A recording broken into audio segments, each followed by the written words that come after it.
Praise the Lord. இன்னைக்கு என் கூட சேர்ந்து ப்ரே பண்ண ரெடியாக இருக்கீங்களா? உங்கள் எல்லாருக்குமே தெரியும், இரண்டாம் வருகை மிகவும் சமீபமாக இருக்கிறது. கர்த்தர் நம்மை நியாயம் தீர்க்க வந்து கொண்டிருக்கிறார். அவரோடு நாம் எடுத்துக்கொள்ள நம்ம ஆயத்தமாக இருக்க வேண்டும். ஏனென்றால் வசனம் சொல்கிறது போல ஆயத்தமாக இருக்கிறவங்க மாத்திரம்தான் இரண்டாம் வருகையில் கர்த்தரோடு பிரவேசிப்பாங்கன்னு சொல்லி. ஸோ இன்னிலிருந்து நம்ம தியானித்து நாம் இதற்காக ஆயத்தப்பட ஜெபிப்போம். ஃபாலோ பண்ண மிஸ் பண்ணிடாதீங்க. இன்னைக்கு கூட ஒரு வசனத்தை கொண்டு நாம ஜெபிக்க போகிறோம். 1 பேதுரு 4ஆம் அதிகாரம் 7ஆம் வசனம் இப்படியாக சொல்கிறது: எல்லாவற்றிற்கும் முடிவு சமீபமாயிற்று.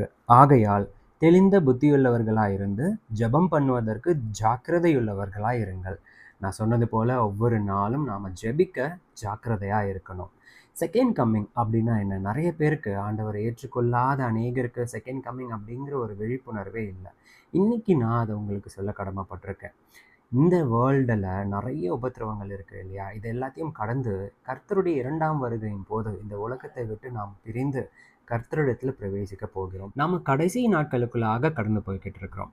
கர்த்தர் இயேசுவாக இந்த உலகத்தில் வாழ்ந்து கொண்டிருந்த நாட்களில் இரண்டாம் வருகையின் அடையாளங்களை நிறைய சொல்லியிருக்காரு. இன்னைக்கு கூட நீங்கள் இந்த வேர்ல்ட் நியூஸ்லாம் பார்த்தீங்கன்னா நீங்கள் கேள்விப்படுற விஷயம் என்னவா இருக்குது?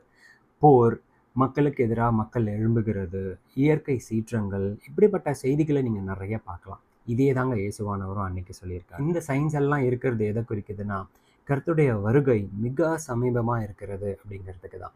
இன்னைக்கு நாம் ஒவ்வொரு நாளும் இதை உணர்ந்தவர்களாய் ஆயத்தப்பட கர்த்தரை நோக்கி ஜெபிக்க வேண்டும். ஒருவேளை நாம் ஆயத்தப்படலை அப்படின்னா கர்த்தருடைய இரண்டாம் வருகையின் போது கைவிடப்பட்டவர்களாய் காணப்படுவோம். அப்படின்னா நம்முடைய வாழ்க்கை மிகவும் துயரமான உபத்திரவத்திற்குள்ளாக கடந்து போகும். இந்த எல்லா உபத்திரவங்களிலும் இருந்து மீட்டுக்கொள்ள கர்த்தர் வருகிறார். நாம் ஆயத்தப்படுவோமா? வாங்க ஜெபிக்கலாம்.